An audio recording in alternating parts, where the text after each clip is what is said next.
What's up, guys? It's Motoco here, and in this video I want to show you some Scholar gameplay. So my Scholar setup is Ifrit. That's the first card. It Taunt. I forgot the name of the taunt. And then Hecton Chair, and then the last card I have is a Heartful Egg. Now I realize there's only 500 people or whatever in the game that have Heartful Eggs right now. So not everybody has access to that. In lieu of that, you could try Moogle.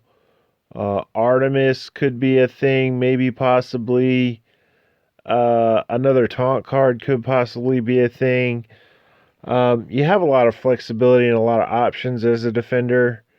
So just kind of get creative and figure out what you want to use. The only three cards that I think are pretty much mandatory to have are the Taunt, the Hecton Chair, and the Ifrit or the Kieran card. So outside of that, I'm not really sure what to do. Which is kind of why I put Heartful Egg on.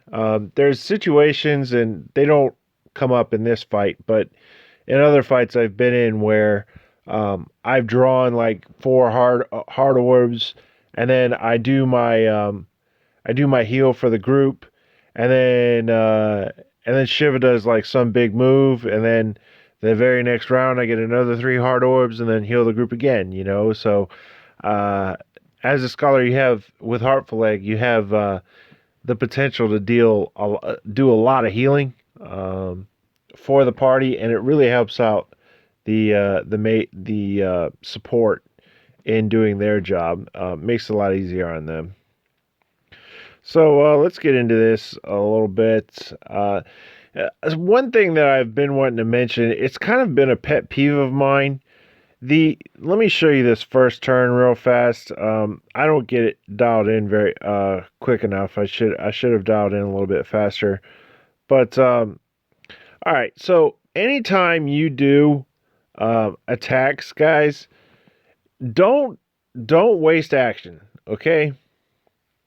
That's one. And two, make sure you're attacking in succession. If there's ever a point at which you're thinking about maybe just putting out one poke, the only time you should ever do one attack by itself is during a break. So if you're absolutely 100% positive that it's going to break and you have maybe only one or two abilities to use, and then you want to put an attack in after that, then that's fine because you get 3 orbs for that one attack, that one action, okay? And that's definitely worthwhile. But if you sit there and you try and do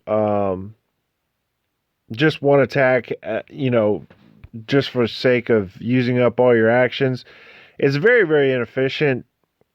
As it turns out, I think the white mage here tries to do that. Let's see what he does. No, never mind. But anyways, so remember that it's better to save your action for your next turn than to use your action on just one auto attack, because all of that one auto attack will do is draw one orb, and that's pretty useless in terms of the fight. It's better to save that action for the next turn and do something a little bit more useful with it, or chain it with another auto attack and get 3 orbs for your 2 attacks instead of just 1 orb for your 1 attack. Okay, so you're basically gaining an extra orb by waiting a turn.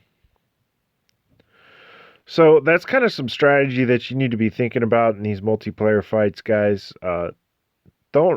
There's very, very, very rare situations where you ever want to do one auto attack by itself. As a matter of fact, the white mage is about to do it, I believe.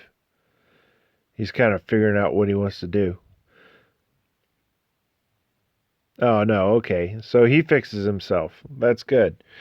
But as you'll notice here, both the Magus and I had an opportunity to put one auto attack into the boss, or into the Guardian, excuse me, and in lieu of that, we decided to go ahead and save our actions, because that one attack would be basically useless. So keep that in mind, guys, when you're doing these multiplayer fights. It's really going to help you to be able to save some actions for a little bit later into the fight where you need those actions to be able to do other things. And it's very, very important. So, anyways, Scholar has a lot of great utility tools. Um, you're going to see here that my taunt is going to do a tremendous amount of damage to the orange bar. I believe I go first. Yeah. So the D barrier spell actually doesn't do very much damage to the orange bar, but my taunt takes about over half his gauge. That's because my magic attack is so high as a scholar. It's like 311 or something like that. The only one who has higher magic attack is Magus at like 350, and I believe Black Mage has like 330 or something like that. So um, it's very good for breaking down the orange bar, dealing damage, and basically just being a good general utility tool. I kind of look at Scholar not as a defender, but as an attacker that deals not subpar damage, but average damage, and at the same time can drive for the entire party, heal the entire party, debuff the boss, and basically just be like this ridiculous general purpose tool. Um, so Scholar's in a great place for multiplayer, guys. I really do like. I've had a lot of fun playing it. I've been in several Reddit groups, several not Reddit groups. I'm sorry, Discord groups, and they all are raving about the Scholar and just how good it is and how many different situations it's helped, and basically just generally excited about being able to play with Scholars. So just give it a chance. Try and party with one if you can. Hopefully he's good at playing the job. If they're not good at playing the job, I apologize. Believe me, when they're played properly, they're very useful. So in this situation right here, let me show you this. So usually in these situations, the defender would want to go last. I've played assassin, and this break bar is very tricky. Okay, because if you look at the assassin's status, right, he doesn't have Artemis up. He doesn't have the end spell up, and he's just going to do 3 autos, okay? Now, I know it takes 8 to 9 autos for an assassin to break the bar, and it's just below half.